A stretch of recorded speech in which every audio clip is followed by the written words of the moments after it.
Hari ini kita belajar dikit. Siapa yang kemarin submit laporan keuangan? Oke, thank you. Yang nggak submit tapi punya? Oke, kok nggak disubmit? Masih berantakan. Yang submit, PD udah rapi? Ya, kurang lebih lah ya. Kayaknya iya sih, tapi kayaknya masih kurang. Yang belum submit, karena belum punya atau belum ngerti bikinnya gimana? Ayo, yang belum submit masih bingung cara mulainya dari mana atau ini nggak pede gitu.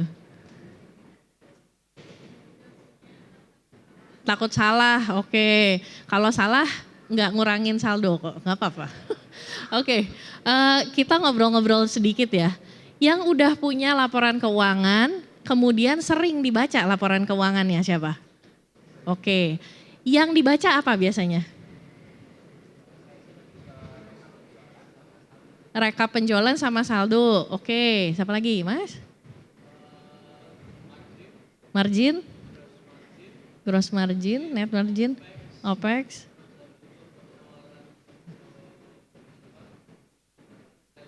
Pengeluaran sales, oke. Ini komisinya atau total? Oke. Ada yang ngeliatin nggak modal awalnya tuh berapa, dicatat nggak dulu? Nyatet, oke, tahu persis. Setiap kali nambah modal dicatat? Lupa kadang-kadang ya, bingung gitu. Yang modalin mertua. Oke, kita hari ini ngobrol-ngobrol sedikit bedanya accounting sama finance. Karena pertanyaan yang sering muncul itu udah dicatat, terus apa nih? Bingung gitu ya. Dan ketika mau hire, saya tuh hire yang mana dulu gitu sebenarnya. Ada yang mungkin hire-nya, oke saya butuh CFO, kayaknya saya butuh akuntan, tapi kayaknya saya butuh konsultan pajak. Jadi kita ngebahas sedikit. Sedikit tentang saya, karena kemarin dikasih tahu katanya harus ada CV. Saya sekolah agak banyak memang. S1-nya di Bandung, tapi habis itu S2-nya dapat beasiswa, terus lanjut lagi. Tapi di luar itu saya juga banyak aktif di organisasi, di asosiasi pengusaha, terus masih sering diving dan sering jalan-jalan juga. Cerita hidup saya sebenarnya kurang lebih kayak gini. 9 negara selama 12 tahun, tugas saya itu adalah untuk investasi on behalf company kita. Dan setiap kali melakukan investasi banyak nih kayak decknya teman-teman gitu ya. Kadang-kadang ada perusahaan minta merger, kadang-kadang ini 3 mau gabung butuh suntikan dana gitu, itu salah satunya. Dan di sektor-sektor yang sebenarnya cukup banyak dari properti, F&B, MICE, media. Jadi beberapa decknya teman-teman waktu saya liatin, wah seru juga ya pekerjaannya. Dan portfolio yang saya pegang itu dari paling kecil tuh sekitar 3.000 sampai 200 juta dolar. Jadi range-nya juga cukup besar. Saat ini kita lagi technical assistance ke 57 jurisdiksi kabupaten kota supaya daerah itu juga punya kebijakan yang baik gitu untuk membantu teman-teman mengembangkan usaha. Nah, yang pertama pesan saya itu finance itu bukan accounting. Ada yang tahu bedanya? Ada yang mau coba?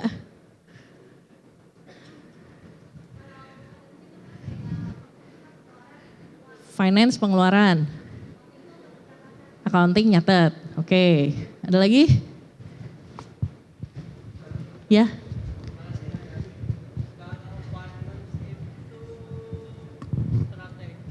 Finance itu strategi. Accounting pencatatan. Sama jawabannya ya. Di perusahaannya punya role khusus untuk accounting dan finance? Baru accounting. Finance-nya sendiri, luar biasa. Loh, sebagai pemilik bisnis, justru yang harus kita pahami itu finance-nya. Karena apa? Akuntansi itu tinggal hire orang. S1 magang akuntansi, mereka belajar 4 tahun bisa nyatetin buat kita. Pakai software bisa dibantu untuk kita. Tapi sebagai yang punya bisnis, justru sebenarnya yang kita butuh itu adalah kemampuan untuk strateginya tadi. Untuk menentukan apa uang yang dikeluarkan itu worth untuk kita mengeluarkan gitu ya. Ini yang dikeluarin ini buat investasi atau untuk apa yang kita keluarkan. Jadi ketika kita membahas tentang manajemen keuangan harus dibedakan dulu. Pertama, kalau nggak ada yang dicatat nggak bisa di manage. tahu dari mana nih uangnya berapa, kapan saya nerima, apakah sales saya efektif atau enggak. Kalau nggak ada catatan, kita nggak bisa bikin perencanaannya, karena nggak tahu apa nih yang harus saya kelola. Nah, untuk menjalankan ini biasanya pengalamannya gini, profitable, tapi duit di bank kayaknya kok nggak masuk-masuk gitu ya. Terus ada yang ngisi misalnya takut sama term pembayaran. Wah gila, term pembayarannya 90 hari. Wah gila, term pembayarannya lebih dari 1 bulan gitu ya. Itu seringkali terjadi karena kita sendiri bingung gitu kapan kita harus mengeluarkan, kapan kita harus nerima, dan kapan bisa kaya itu ya biasanya pertanyaan orang. Ketika kita membahas tentang manajemen keuangan, terutama teman-teman yang baru, yang masih takut sama laporan, masih takut sama ini angka apa sih yang dibaca gitu sebenarnya ya. Cuma 4, kalau mau dijadiin contekan gitu ya, sebenarnya apa sih yang saya baca. Yang pertama yang dibaca itu saya punya apa aja sih. Punya gedung, punya mesin, punya gerobak, punya platform, punya produk gitu ya, dan semua alat pendukungnya. Itu sebenarnya laporan keuangan itu kita cerita tentang yang pertama saya punya apa. Yang pertama saya punya modal ini kemudian saya investasikan ke perusahaan ini. Saya punya modal nggak cukup, saya punya kredit yang saya investasikan ke perusahaan saya. Jadi modal dan kewajiban kita akhirnya terjemahannya adalah asetnya kita. Jadi kita punya apa sih? Kita nggak punya barang tapi punya hak kekayaan intelektual.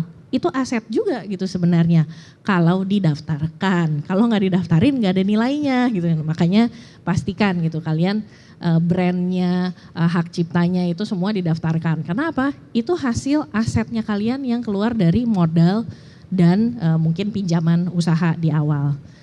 Nah, yang kedua udah punya modal, udah punya aset awal nih.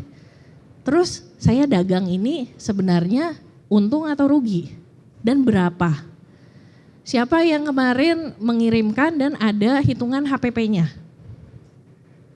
Oke, ada hitungan HPP. Kok ngangkatnya jadi nggak pede? Coba HPP-nya kemarin dihitung produknya apa? Jasa. Oke, ngitung HPP-nya apa aja? Cost per jamnya, oke. Cost per jamnya itu dari nilai orang atau jasanya apa, sorry? Jasa kebersihan, oke. Terus itu dihitung untuk harga, untuk penentuannya apa aja yang dihitung?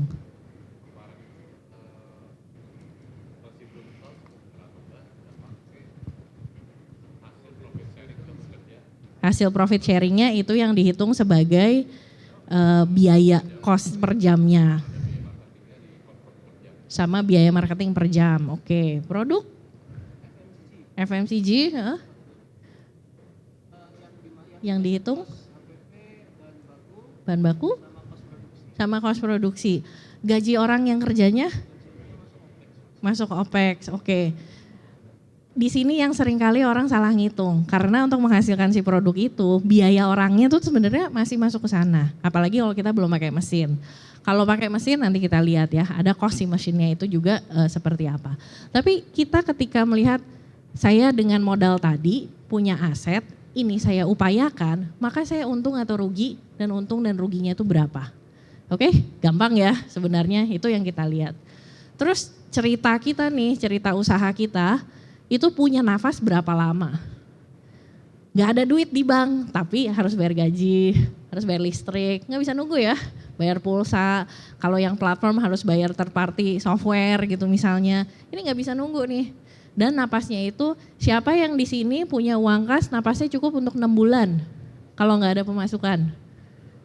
Oke, 12 bulan? Oke, cukup ya. Cukup uang kasnya untuk 12 bulan. Oke. Kenapa kok ditahan sampai 12 bulan? Nggak diinvestasikan aja buat growing lagi? Hah, sayang? Peternakan, oh oke. Jadi oke, hewan-hewan, apalagi?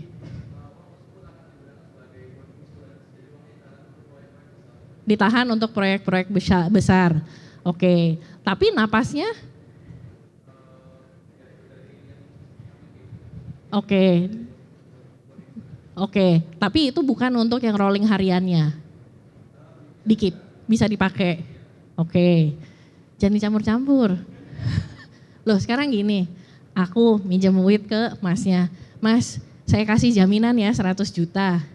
Terus habis itu 100 jutanya saya pakai buat bayar gaji. Masnya ngomel nggak? Yang jadi bond insurance jangan dipakai untuk operasional harian. Karena apa? Itu jaminannya kita ke si pemberi dana. Hati-hati di situ.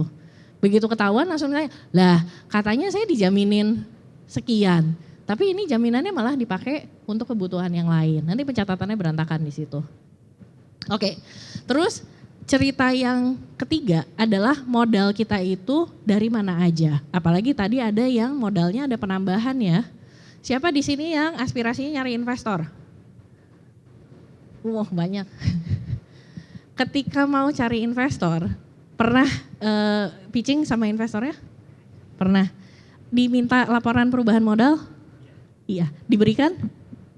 Belum, oke. Investornya maju? Enggak. Nah, alasannya itu karena apa? Investor itu mau tahu teman-teman di sini tuh udah naruh duit berapa sih? Dengan yang udah ditaruh itu dibandingin sama usahanya balik gak sih? Prinsipnya orang investasi tuh sama kayak tetangga minjem duit. Mas, pinjam duit ya buat apa? Buat beli buku. Habis itu kamu balikinnya kapan? Pasti nanya kan? Investor itu sama, apalagi kalau minta, saya lihat itu mintanya 1 miliar ya. Katanya keuntungannya 300 juta. Begitu saya lihat, mana ini biaya gajinya belum masuk, biaya operasionalnya masih belum, gross planning untuk 1 miliarnya buat apa. Nah, si permintaan modal itu biasanya akan dilihat. Kalau sudah banyak orang yang menaruh modal di sini, tapi growth-nya kecil banget, buat dia jadi nggak menarik. Makanya laporan perubahan modal itu tetap dibutuhkan. Apalagi ketika teman-teman nanti misalnya ada pembagian dividennya cuma sebagian, itu akan berpengaruh. Karena dia mau tahu kalau misalnya saya taruh modal segini, dividennya dibaginya seperti apa. Berapa dari bagian profit kita yang diinvestasikan kembali ke usahanya. Jadi perubahan modal itu memberikan gambaran. Nah cerita kita tuh 4 babak ini sebenarnya dari semua laporan keuangan. Jadi setelah punya akuntan, punya software, punya laporan, cerita ini yang teman-teman punya PR untuk memahami. Paham aja dulu gitu sebelum punya strategi ya. Nah keluarannya jadi apa? Kayak gini, tahu dari mana kita punya apa, maka kita bukalah neraca kita. Oh aset saya ini. Oh ternyata modal setoran saya seperti ini, ternyata liability saya seperti ini. Itu ceritanya punya apa, itu didapatnya dari contekannya adalah balance sheet-nya teman-teman. Gampang ya? Siapa yang udah punya balance sheet? Tuh kan asik ngebacanya, tahu persis, oh saya punya ini gitu. Terus untuk untung dan rugi berapa, contekannya itu cuma 1 dokumen, laporan laba ruginya teman-teman. Di sini tahu, ini kadang-kadang ya kita nyatet nih, terus yang dicatat itu supaya kelihatan bagus, dicatatnya yang bagus-bagusnya aja gitu. Akhirnya kita denial nih, yang biayanya misalnya biaya upah, yang ditaruh di situ seolah-olah gede gitu ya. Oh 1 tahun 90 juta, coba dibagi 12, 1 bulan itu berapa? Dan 1 bulan itu dibagi berapa orang? Kitanya sendiri yang tidak menyatakan ke diri kita sendiri jujur gitu ya. Oh saya nih sebenarnya biayanya kalau full biaya normal sebenarnya saya masih rugi. Dan gak apa-apa untuk menyatakan itu karena apa? Kita jadi bisa planning. Oh iya ya ternyata tenaga kerja saya itu gak efisien untuk menghasilkan 100 unit. Saya ternyata butuh orang segini banyak. Aduh pantesan ya mahal. Nah itu makanya kita ketika membuat laporan laba rugi, sejelek-jeleknya, sepahit-pahitnya. Karena kita jadi tahu apa yang harus di-manage. Wah ternyata biaya listriknya gede banget ya. Ternyata biaya airnya kok gede banget. Ternyata jasa bebersih, ini biaya transportnya kok jadi gede banget ya. Ketika harus ngirimin armada gitu ke tempat lain. Itu yang kita hitung sepahit-pahitnya. Karena apa? Yang tahu pahit itu cuma kita. Kalau kita taruh yang manis-manisnya aja yang di situ, kalian yang ngebohong ke diri sendiri gitu ya sebenarnya. Habis itu lama-lama kok bisnis saya nggak growing gitu di situ. Oke, nah terus tahu napas saya tuh cukup berapa panjang gitu, ada yang 12 bulan, ada yang dijadiin bond insurance gitu. Ini kalian harus punya cash flow statement yang benar. Dari barang teman-teman ngeluarin uang, misalnya di peternakan, dari beli bibit hewannya, sampai nerima duit lagi, itu sebenarnya berapa lama sih? Kadang-kadang kita tergoda hanya untuk ngitung si term of payment ketika kita billing. Padahal duit itu udah keluarnya jauh sebelum itu ya. Saya mau dagang nasi goreng, saya beli dulu nih bahan-bahannya. Habis itu saya olah, baru saya jual, orangnya baru bayar. Syukur kalau bayarnya COD. Barang yang lebih kompleks misalnya, saya beli bahan baku, saya mix, punya inventory. Inventory bahan dasar sama inventory bahan jadinya. Sales saya seminggu kemudian baru jualan. Dapat kontrak untuk PO dibuka, ngirim barangnya sampai baru nagih. Syukur-syukur kalau dia ngasih DP gitu ya. Arus kas ini kita harus punya yang detail karena apa? Ini napasnya kita. Tahu dari mana nih duit nih keluar, udah keluar sebenarnya atau belum. Kemudian duit yang kita pegang ini sebenarnya kita masih ada kewajiban gak sih ke orang lain gitu si uang ini. Jangan-jangan kita malah masih utang gitu sama vendor-vendor kita. Jangan-jangan si klien kita itu juga memperpanjang dari yang term misalnya 14 hari dibayarnya kemudian 30 hari kemudian karena siklusnya ya. Nah arus kas ini jadi penting ceritanya.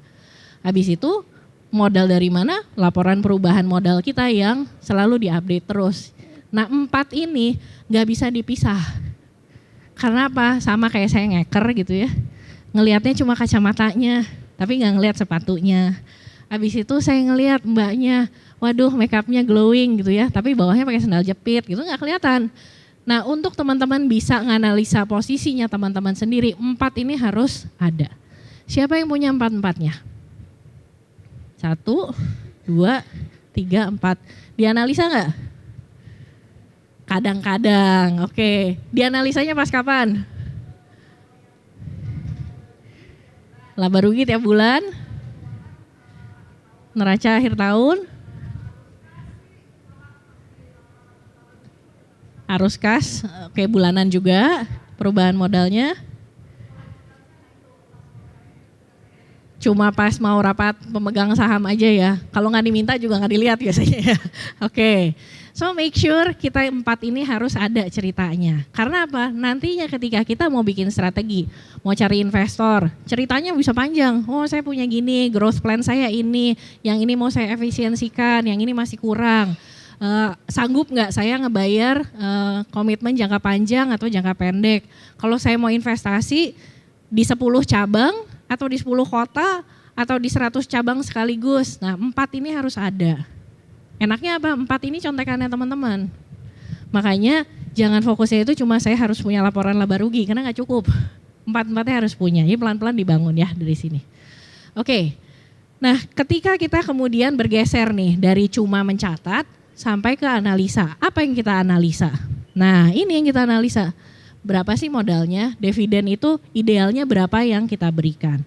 Untuk investor luar, mereka akan meminta kapan nih saya dapat dividen. Kalau misalnya nggak pernah mau growing terus, tergantung industrinya ya. Ada beberapa yang bisa nerima itu.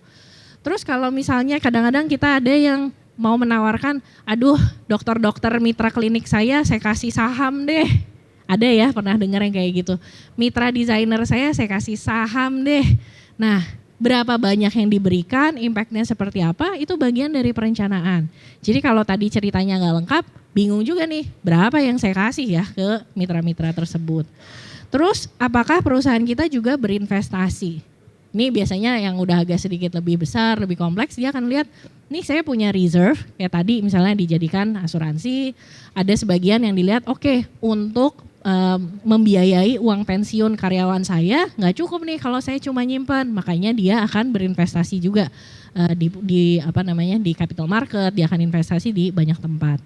Nah ini nih, jadi dia itu harus mulai melihatkan analisa bisnisnya tadi dari si cerita 4 bab yang sebelumnya.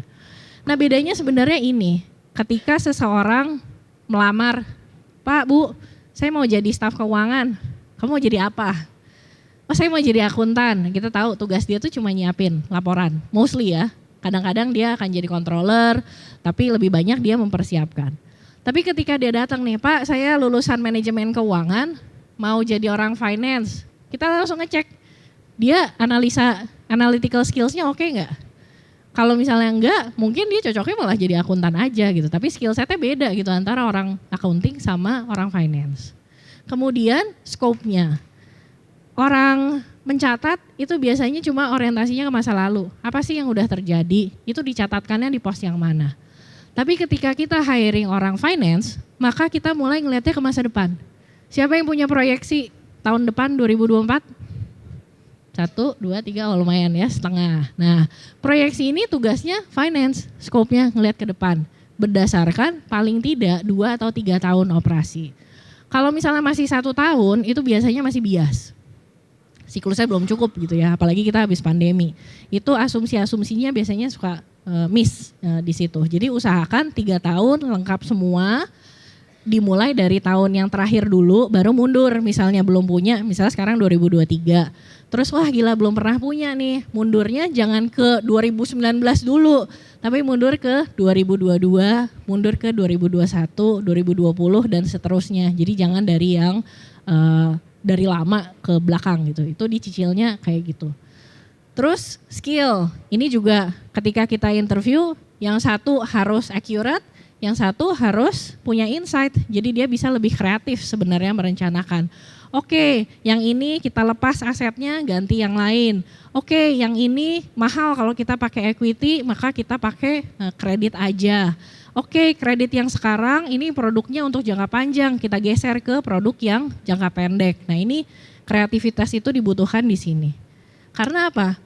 Fungsinya juga beda. Yang satu posisinya itu buat ngasih tahu kayak dashboard gitu ya. Posisi usahamu sekarang lagi kayak gimana. Yang satu posisinya itu adalah meningkatkan nilai value, bukan masalah valuasi untuk investasi ya, tetapi bahwa nilai usaha ini akan selalu berkembang karena nilai itu buat teman-teman di sini semua business owner. Kebetulan ya. Ketika teman-teman nanti hiring orang itu harus meningkatkan value usahanya ke teman-teman yang punya bisnis di sini. Itu beda fungsi. Kemudian kualifikasi juga beda. Kalau misalnya dia punya CFA, ngelamar jadi akuntan, kita bilang kenapa kok kalau kualifikasinya beda. Yang satu sarjana manajemen keuangan, yang satu sarjana akuntansi gitu ya. Itu kita lihat. Yang satu dia harus comply aturan karena standar pencatatan itu seluruh dunia itu sama. Ya mirip lah gitu, ada 1-2 yang sedikit berbeda. Tapi laporan keuangan teman-teman mau dilihat di Afrika, mau lihat di Eropa, mau dilihat di Amerika, itu bahasanya sama. Dia harus ngikuti pakem yang ada, nggak bisa ngarang sendiri gitu ya. Yang ini tugas dia tuh menganalisa perspektifnya investor yang ada di Sumatera dengan investor yang dari Jawa, itu akan beda ngelihat. Karena dia punya persepsi dan hasil analisanya juga akan berbeda. Investor yang dari industri lain, misalnya dia investor biasanya di manufaktur, tiba-tiba kemudian mau investasi di peternakan, itu dia akan menggunakan logika yang berbeda. So make sure ini teman-teman perhatikan ketika hiring atau memposisikan teman-teman sendiri itu di sebelah mana nih, di role accounting atau yang finance. Ini sebenarnya reminder aja gitu ya. Ketika kita membahas tentang neraca, kita ini kiri aset kita harus klop sama modal dan kewajiban-kewajiban kita. Kalau enggak jadi pertanyaan, loh modalnya 100 kok asetnya cuma 90? Atau modalnya 90 kok asetnya bisa 100? Ini dapat dari mana nih? Nah ini harus klop dan ada awal dan akhir periodenya. Ada yang per tahun, ada yang per quarter, tapi ini harus ada cerita ini nih, di awal berapa, di akhir berapa. Supaya kita bisa ngelihat ada peningkatan atau enggak. Atau jangan-jangan malah penurunan. Terus ketika kita melihat profit and loss statement, urutannya tuh kayak gini, dari atas ke bawah ceritanya. Di mana-mana itu pasti sama. Satu, kita punya pendapatan. Anggaplah ini dari jualan dulu ya, karena kan ada pendapatan investasi, ada pendapatan lain-lain. Ada hibah gitu ya masuk ke sini. Nah dari sini baru kita kurangi harga pokok, sehingga harga pokok ini harus ngitungnya benar. Karena apa? Ini ngaruh nih sampai bawah kalau misalnya salah. baru kita dapat kotornya kurang lebih sekian, itu baru tahu. Dari laba kotor baru kita urangi biaya-biaya, nggak bisa terbalik. Dari sini baru di sini kita punya earnings, jadi penghasilan kita sebelum adanya bunga, sebelum adanya pajak ya, kita tahu persis sebenarnya ini biayanya berapa. Baru dikurangin tuh sama biaya bunganya, sama pajaknya, baru deh dapat bersihnya berapa ya. Jangan sampai kita kebalik-balik, terus kalau enggak cuma dari sini pendapatan HPP langsung bersih. Sayangnya nanti ada teman-teman DJP yang, halo Mbak, Mas, tolong biaya pembangunan kita juga dibantu ya, karena kan Mas dan Mbak juga pakai jalan raya, Mbak dan Mas juga pakai listrik ya, tolong gitu. Nah, ini jangan lupa nih, dicatat dulu. Makanya tadi saya bilang, pahit-pahitnya toh yang tahu kita, pahit-pahitnya toh yang harus ngakuin kita gitu ya. Kalau ternyata ini berat di beban, wah ternyata bunganya mahal ya, saya harus mencari alternatif yang lain gitu. Jadi kita bisa memanage ini. Oke, nah baru deh kita lihat dari awal periode sampai akhir kita keluarin duit, nerima duit, keluar duit, nerima duit. Nah ini yang seringkali kita lupa ngebedain. Kasnya kita tuh sebenarnya duit yang keluar, bayar biaya-biaya itu nggak bisa ditawar gitu ya. Kalau misalnya kita bayar telat di demo sama karyawan, kita bayar telat lampunya mati gitu misalnya, ini uang keluarnya nggak bisa ya bisa ditunda, tapi kan cuma sedikit gitu. Jadi kita harus tahu. Kemudian uang duduknya kita itu berapa sih? Kadang-kadang lupa nih, beli bahan baku banyak karena lagi murah gitu misalnya. Ya bolehlah saya nyetok gitu. Tapi duit isi barang nyetok ini sebenarnya duit duduk. Ada kadang-kadang kita gini, kita beli yang banyak supaya nanti saya selalu punya stok. Masalahnya uang duduk ini kalau tidak kita cairkan kembali, ada banyak-banyak instrumen. Jadi ada yang inventory financing, jadi mereka membiayai inventorinya teman-teman. Kalau yang di pertanian mungkin pernah dengar surat resi gudang, SRG, itu salah satu bentuk bagaimana stok kita bisa cair dulu jadi uang. Karena apa? Uang itu yang justru kita pakai untuk growth-nya usaha kita. Terus barang yang work in progress nih, lagi dimasak, lagi diaduk, kalau misalnya menggemukan sapi gitu, itu dalam proses penggemukan itu tuh inventory sebenarnya. Kita harus ngitung di situ sebenarnya nilai inventory kita itu berapa. Kalau service lagi render nih servisnya, di sini ada yang punya agency? Gak ada. Oke, digital marketing, bisnisnya apa? Software house, oke. Softwarenya lagi di develop, itu sebenarnya inventory. Belum selesai, kenapa? Belum bisa dijual, masih dikembangkan gitu ya si bisnisnya. Sama uang masuk, ini yang harus kita monitor setiap saat. Jadi kalau kita punya orang keuangan, pastikan dia ada di speed dial, bisa sewaktu-waktu kita tanya, cash reserve kita berapa? Karena cash reserve itu akan menentukan saya ini bisa berinvestasi sekarang, saya mau beli stok atau enggak, stok ini kebanyakan atau enggak, harus selalu punya monitoring uang itu sebenarnya kita lagi pegang berapa saat ini. Oke, ada yang pernah ngitung enggak siklus uangnya dari keluar sampai masuk lagi berapa lama? Ada yang pernah ngitung? Cash conversion cycle-nya berapa hari? 2-3 bulan. Oke, banyakan yang 2 atau 3? Banyakan yang 2. 7-14 hari conversionnya. Oke, ada lagi? Ada yang pernah ngitung?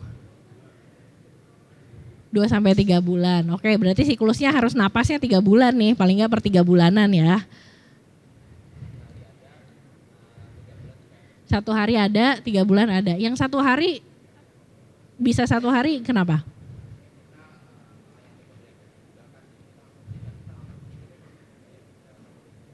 Lewat Tokopedia, oke. Belinya apa yang dibeli dari supplier? Bahan kimia, oke. Beli hari ini langsung dikirim. Oke, 24 jam ya berarti siklusnya, oke. Persentase antara yang 1 hari sama yang tadi berapa? 3 bulan, lebih banyak yang mana? Lebih banyak yang 3 bulan, oke. Mau nggak mau berarti napasnya harus 3 bulan ya, nggak bisa yang harian gitu kalau misalnya kayak gini. Oke, ini nanti di yang seksi workshop mungkin kita akan mainan ini sedikit ya, tugasnya teman-teman untuk menghitung sebenarnya berapa sih rata-rata jumlah yang dibutuhkan untuk menghabiskan seluruh inventorinya teman-teman. Ada yang mungkin 1 tahun. Jadi kalau misalnya ini dijual rata-rata gitu ya, dari beli sampai barang ini bisa dijual habis, inventory saya itu rata-rata bisa habis dalam berapa hari. Ini harus ada. Karena apa? Ini nanti kaitannya dengan ketika teman-teman menghitung biaya modal, apalagi kalau itu pakai instrumen keuangan. Kadang-kadang nanti kita hitung, lah kalau ini saya cuma siklusnya itu 3 bulan 90 hari, kalau dihitung-hitung mendingan saya didiskonto 2%, karena apa? Ini akan lebih cepat gitu muternya daripada saya nungguin 30 hari baru bisa berinvestasi ulang. Oke, jadi cash cycle itu satu, ada siklus penjualannya.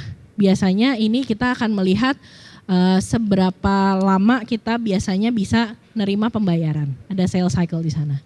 Kemudian delivery cycle. Kita biasanya akan mengeluarkan barang atau jasa itu setiap berapa lama sih prosesnya. Terus billing dan paymentnya itu baik kita ke orang lain maupun orang lain ke kita ya. Ini ada siklusnya. Dan biasanya di sini yang suka lupa itu adalah production cycle-nya, terutama yang harus ngolah, yang harus membesarkan. Mas, bisnisnya apa Mas tadi? Ya 2. Hah? Ternak domba. Oke, Masnya? Fashion, oke. Ini masih ngejahit kan? Misalnya kalau ngejahit atau beli? Mesin jahit ya, oke. Untuk memproses satu piece berapa lama? Dari proses kain?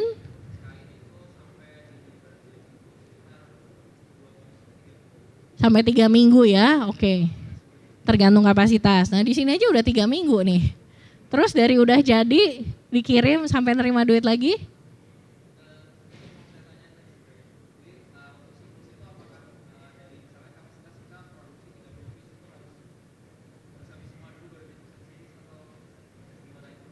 Tidak harus habis semua dulu, tapi kita harus tahu berapa lama dibutuhkannya untuk habis. Karena apa? Nanti lama-lama nih kita tergoda. Ini belum habis bikin lagi, belum habis bikin lagi. Lama-lama duit numpuknya, duit duduknya tadi jadi banyak. Karena apa? Kita nggak tahu. Ada case waktu itu yang minta mentoring bilang gini, Mbak, saya tuh saking semangatnya bikin rajutan, saya tuh selalu bikin. Tapi 6 bulan kemudian saya jadi nggak punya duit. Loh, kenapa kok dibikin terus? Karena penjualan itu setiap 6 bulan. Saya bilang lah, kalau misalnya dia tahu barangnya baru lakunya 6 bulan lagi, ngapain dibikin sekarang? Jadi siklus itu tidak harus nunggu habis, tapi harus tahu berapa lama dia akan habisnya. Pengemukan domba gitu, kan tahu persis ya berapa bulan gitu. 2 bulan, oke. Berarti tahu ini work in progress sih. Inventory cycle-nya dombanya itu berapa lama, jangan ngebeli bibit terus kan akhirnya. Oke. Nah sehingga menarik atau enggak sih bisnisnya teman-teman? Ada yang nanya ya, oh, saya siap bikin gebrakan gitu. Habis itu gebrakannya lebih kayak ketukan gitu ya, bukan gebrakan gitu. Nah karena apa? Kita lupa nih nganalisa. Bisnis kita tuh sebenarnya siap bikin gebrakan atau sebenarnya baru siapnya bisik-bisik gitu, punten, tok-tok-tok gitu ya. Ini saya sebenarnya masih belum untung. Sebenarnya saya arus kasnya juga napasnya lebih dari 3 bulan. Sebenarnya modal saya juga nggak jelas ini sebenarnya dari mana gitu, dari mana-mana, makanya pengen cari hibah. Nah itu yang repot. Nah ini kita selalu punya catatan dan yang penting adalah pemahamannya. Nyatet bisa dibantuin orang, tapi semua teman-teman di sini adalah business owner, harus paham. Ada yang takut sama angka? Hah? Kadang-kadang takut ya, takutnya kenapa? Kalau mau gajian ya takutnya nggak cukup atau yang aduh uang ini keluar gitu ya buat orang lain. Menggaji diri sendiri, oke. Pas mau lebaran, iya.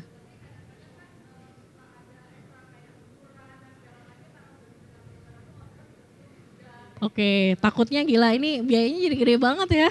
Ngejar setoran mau akhir tahun ya, ini kita bulan-bulan November, Desember.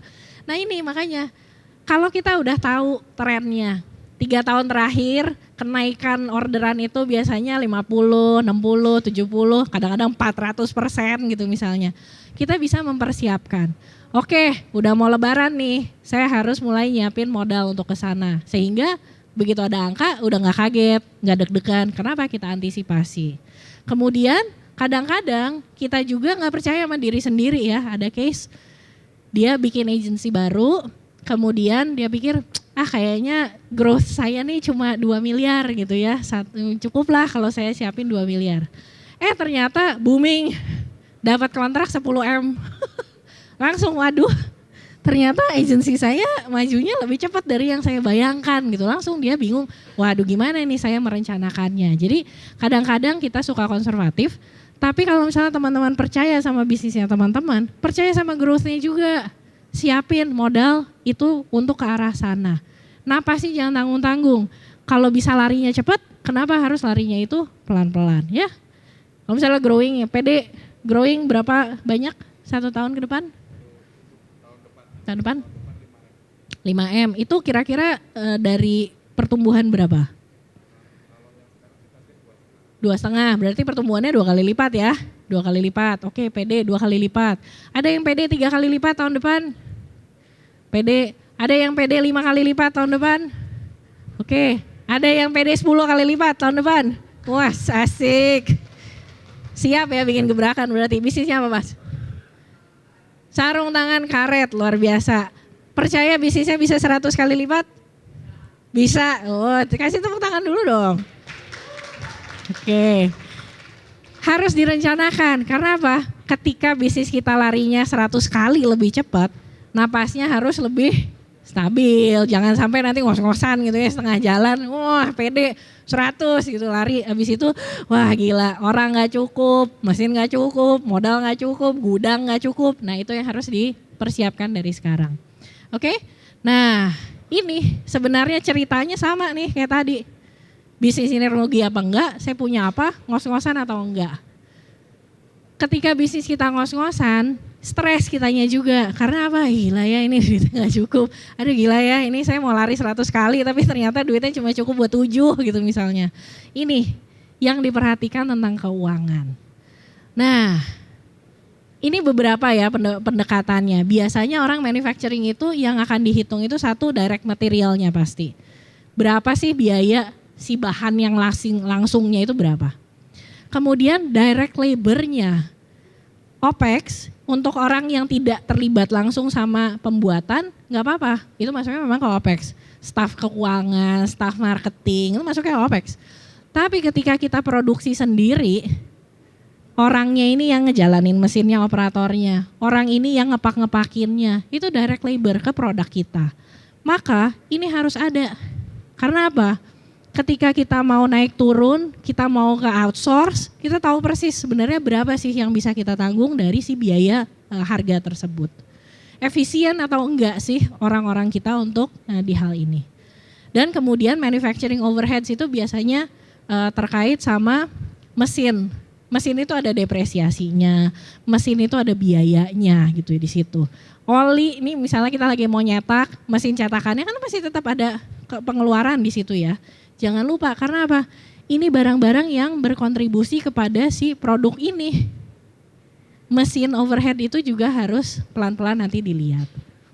Kalau trading pasti direct materialsnya, beli, jual. Paling kadang-kadang di sini tergantung biaya transport itu akan dimasukin atau enggak, tergantung mazhab. Ada yang dihitung. Oke, nggak apa-apa, ongkir free. Free buat si klien, buat kita mah nggak free. Nah, makanya di sini harus ada nih di situ perhitungannya. Jadi tergantung ya kita mau ngelihatnya yang mana. Untuk service, nah kadang-kadang kita ngasih software, tapi habis itu lupa biaya hostingnya nggak di-charge ke kliennya. Habis itu biaya orang developernya itu lupa nih. Padahal produk software kita tergantung si developer ini kerja atau enggak di situ. Terus third party cost, kadang-kadang kan ada yang pakai Slack, ada yang pakai Trello, ada yang pakai Canva, ini kan sebenarnya juga ngefek nih biayanya. Sama support, apalagi software yang banyak helpdesk-nya, ada customer service-nya. Itu bagian dari jasanya kita, jangan lupa dihitung biayanya itu berapa. Jadi ini biasanya yang akan dilihat dihitungnya itu yang langsung. Supaya penentuan harga barang ini minimum berapa, kita mau ambil margin berapa, marginnya itu harus cukup untuk membiayai si operasional kita. Syukur harus ada yang lebih lagi, kalau enggak kita nggak dapat dividen gitu ya, buat apa melaksanakan usaha. Oke, so recap sedikit, finance sama accounting itu nggak perlu ditakuti, karena itu isinya cuma cerita. Ceritanya juga cerita tentang kita, sama kayak kita nulis diary, sama burjo, bullet journal, itu sama tuh ceritanya, isinya tuh sama gitu di situ. Dan kita bisa membandingkan perusahaan kita itu sama yang sejenis, itu oke nggak? Paling gampang adalah buka laporannya perusahaan TBK, industrinya teman-teman. FMCG, siapa yang jadi aspirasi? Punya Mayora, Indofood. Oke, buka laporannya mereka, terus lihat rasionya. Punya aku efisien atau enggak sih? Marginnya kurang lebih sama enggak sih sama mereka? Marketingnya, persentasenya itu sama keseluruhannya, saya tuh di angka berapa sih? Itu langsung bisa dilihat. Ketika kita sudah punya catatan itu, maka kita bisa membandingkan. Karena orang lain juga ngebuka gitu catatannya mereka gimana. Yang akan beda itu biasanya adalah gini, karena mereka perusahaan besar, kadang-kadang ada biaya-biaya yang mereka akan lebih tinggi dari kita. Contoh, biaya lawyer, biaya konsultan pajak gitu ya, itu pasti ada biaya-biaya yang mungkin di usaha kita itu belum muncul. Tapi kita bisa antisipasi, oke biaya ini suatu hari ketika saya sebesar Mayora akan seperti ini nih postur keuangannya kita. Enak ya, ada contekan, bisa lihat, oh dia ngeluarinnya segini ya, saya juga. Oh dia efisiensinya segini ya, saya juga gitu. Kenapa harus takut? Mas, benchmarknya siapa yang TBK?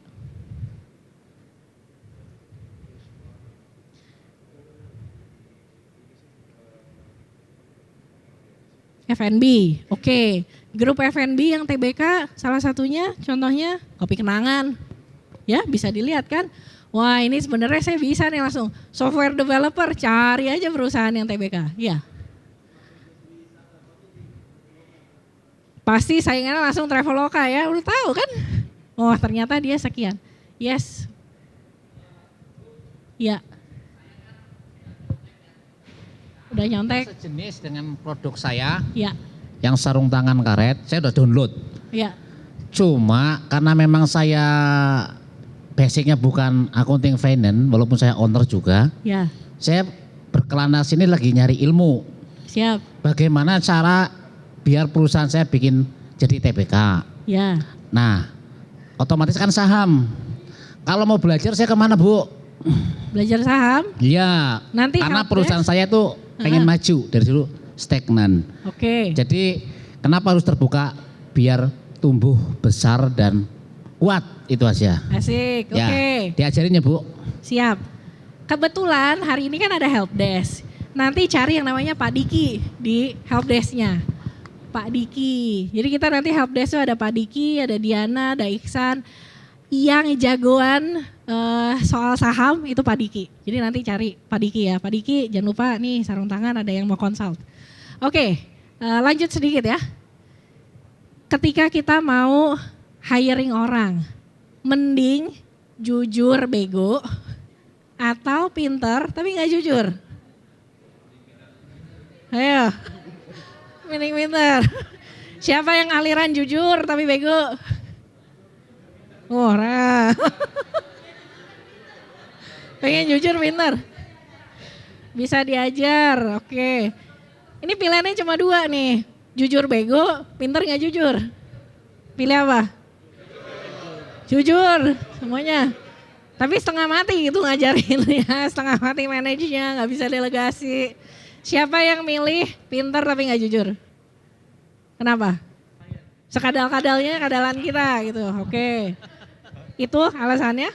Ya daripada mungkin di beberapa sektor kita perlu orang jujur ya. Tapi kalau di finance lebih tepat kita punya orang pinter.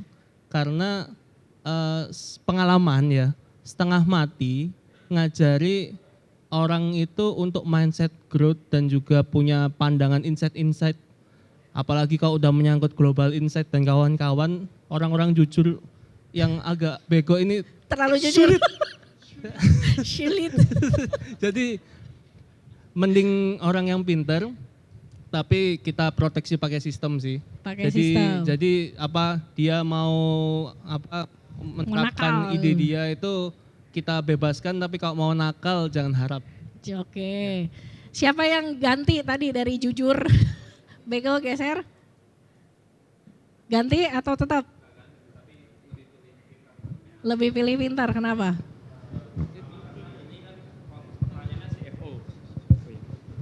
Ya, terima kasih.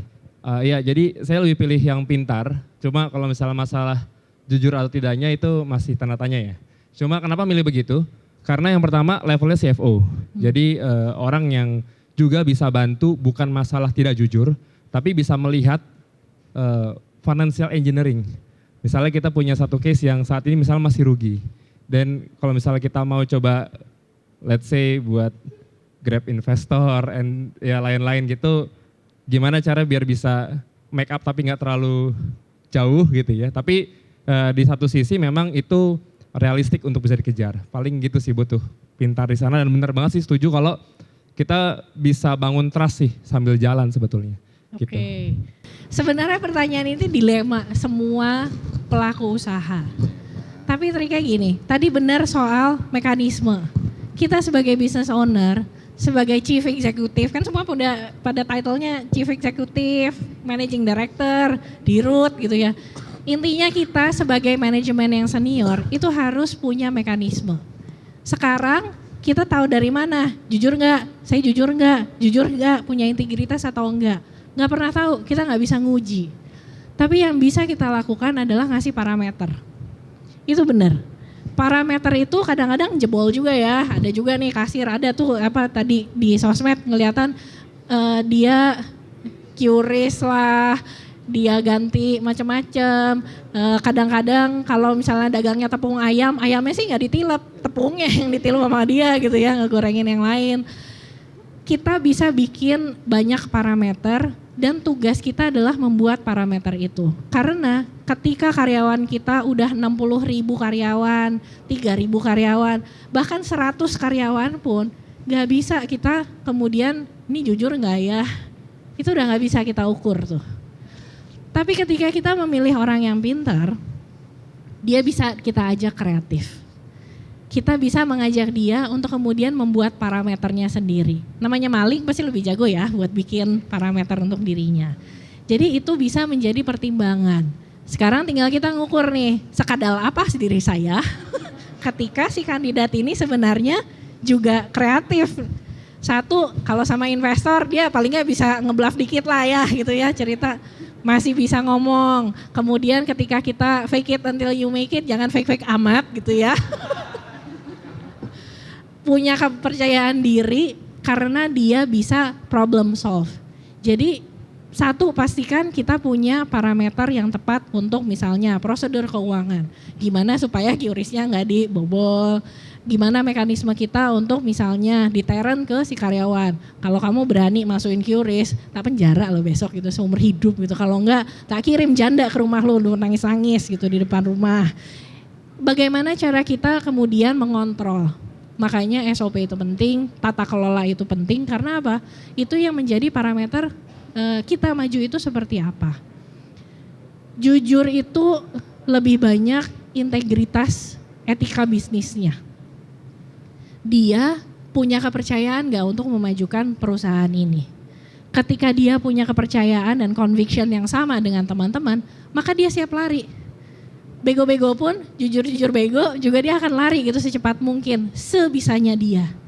Pinter tapi gak jujur, dia kalau percaya sama kita, kepinterannya itu yang dia pakai bukan untuk nyerang kita, tapi untuk dipakai ke customer, ke yang lain, untuk kreatif, untuk ngebangun. So make sure kita ini dua-duanya balance ya. Oke. Nah biasanya departemen keuangan itu nantinya ketika akan berkembang, ini mungkin gak kelihatan tapi nanti pasti materi dikasih ya. Satu, pajak. Siapa yang takut sama pajak? Aman. Sahabat pajak, oke tadi ada yang pakai baju DJP. Siapa ya? Oke, satu tim pajak. Pajak itu kita bukan mainan pajak, tapi kita bisa merencanakan dan dengan kecerdasan tadi, sesuatu itu kita bisa dapat diskon pajak misalnya. Itu harus tahu. Jadi pajak itu bukan untuk ditipu-tipu, tapi pajak itu bisa kita lihat sebenarnya strategi perusahaan itu seperti apa. Kemudian resiko itu tetap harus tahu. Resiko ketika kita ngelihat pasar, ketika kita punya foreign exchange, kita dengan falas misalnya bahan baku kita dari luar negeri atau misalnya klien kita justru asalnya dari luar negeri ya, kita harus tahu ada resiko. Dan kemudian biasanya di sini ada yang accounting, reporting, operations day to day, kita nggak ada budget lagi Pak untuk ngirim anak buah ke pelosok gitu misalnya.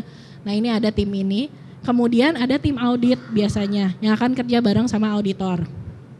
Ini untuk pencarian data, verifikasi, ini pasti ada. Ada kemudian tim finance itu yang kaitannya itu ke masa depan. Projection, make sense atau enggak, datanya seperti apa, budget. Kita mau komit budget untuk marketing tahun depan itu berapa, sanggupnya berapa. Kita mau komit budget R&D kita itu berapa komitmennya. Jadi pembuatan postur budget itu akan jadi satu tim sendiri. Kemudian ada yang payables, biasanya receivables sama payables itu ada tim yang kemudian mengurus itu. Memastikan bahwa customer kalau bisa bayar lebih cepat, memastikan supplier kalau bisa ditunda tapi jangan lama-lama gitu ya. Ini biasanya ada timnya, kemudian di situ baru nanti ada payroll, taxnya karyawan, itu biasanya akan ada tim ini. Jadi postur divisi keuangan itu jarang sekali di perusahaan yang lagi growing cuma satu orang. Karena dia akan overwhelm. Mikirin pajak, mikirin asuransi, mikirin ini, mikirin itu. Pecah gitu ya. Habis itu dimintain laporan sama kita. Mana ini laporannya yang bulan lalu kok belum gitu. Tanggal 5 nih, ini kita bayar gaji THR, ini saya harus merencanakan gitu. Nah ini jadi tim jangan hanya tim sales yang dibentuk. Bentuk juga tim keuangannya pelan-pelan ya. Terus apa nih kalau udah lengkap, udah oke, siap dong bikin gebrakan ya?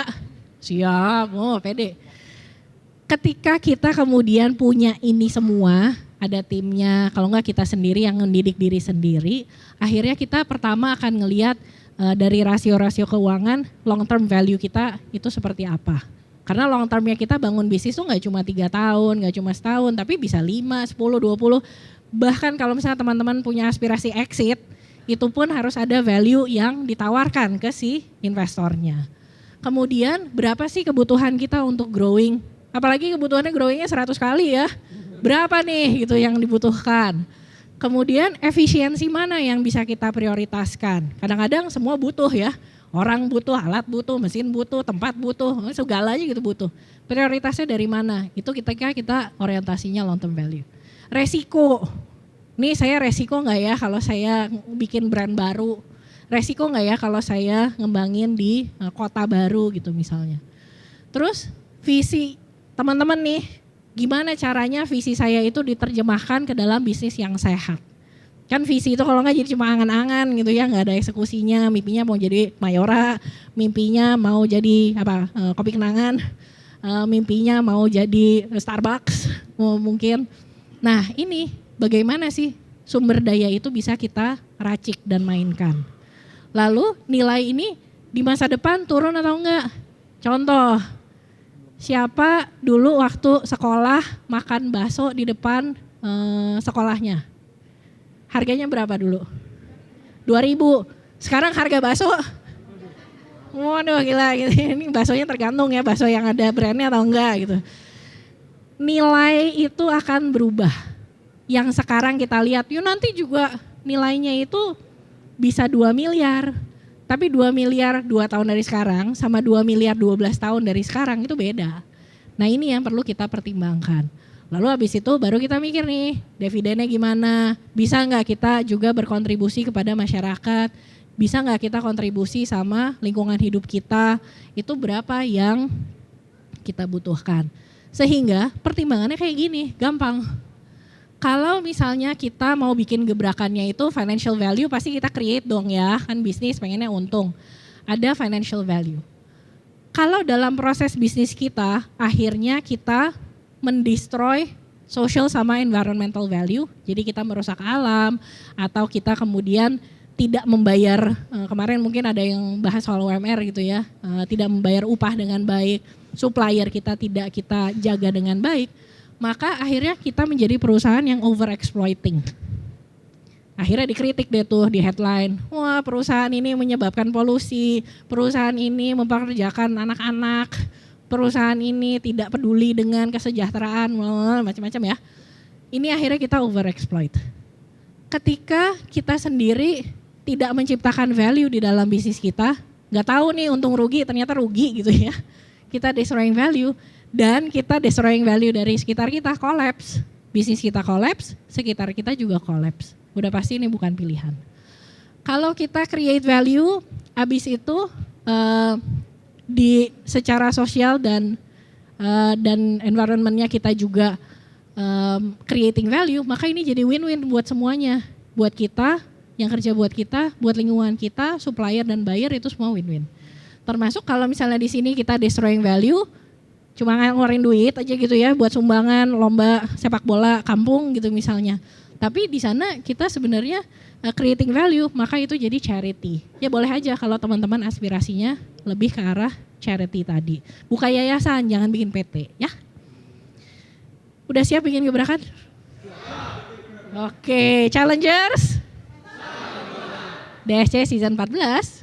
Siap bikin gebrakan. Oke, terima kasih teman-teman. Sampai ketemu di workshop dan helpdesk.